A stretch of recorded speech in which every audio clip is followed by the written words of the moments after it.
বাংলাদেশ চলচ্চিত্র ওদের কিছু কিছু কুলাঙ্গারের বাচ্চা আছে যাদের অপকর্ম ঢাকার জন্য বাংলাদেশ চলচ্চিত্র জগতে যাইল।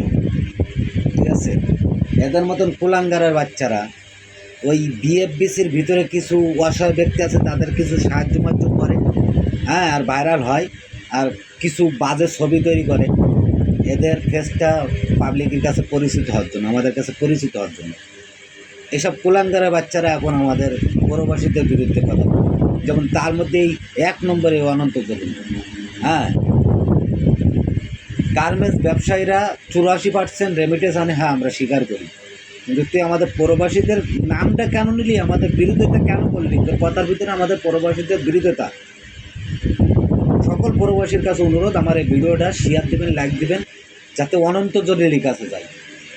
আরে তোর মতন তো প্রবাসীরা বনে ওই নর্তকী জগতে যাই তো ব্যবসা করি খায় না, কখনো হুজুর সাথে, কখনো হাজি সাহেব সাথে।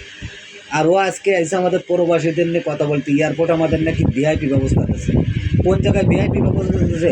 সকল প্রবাসী ওই অনন্ত জলিলের কাছে জিজ্ঞাসা করেন কোন জায়গায় আমাদের ভিআইপি ব্যবস্থা, দেশে আমাদের কোন জায়গায় বাসা বাড়ি বানাই দিচ্ছে বর্তমান সরকার, এটা ওর কাছে জিজ্ঞাসা করেন, এই কোলাঙ্গারের বাচ্চার কাছে জিজ্ঞাসা করেন। সবাই ভিডিওটা বেশি বেশি শেয়ার করবেন যাতে অনন্ত জলিলের কাছে পৌঁছায় যায়। ওর কাছে আমার প্রশ্ন, আমাদের প্রবাসীদের এয়ারপোর্টে কোন জায়গায় ভিআইপি ব্যবস্থা আছে?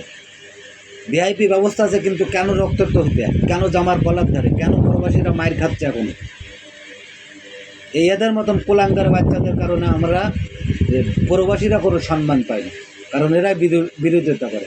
দেখেন এই প্রবাসীরা যে আন্দোলনটা করছে তার বিরুদ্ধে দাঁড়াই কিন্তু এই আন্দোলনটা শুরু করেছে এই অনন্ত জলিল। সকল প্রবাসীরা এখন অনন্ত জলিলদের ধরেন, সরকারের ধরেন, অনন্ত জলিলদের ধরেন।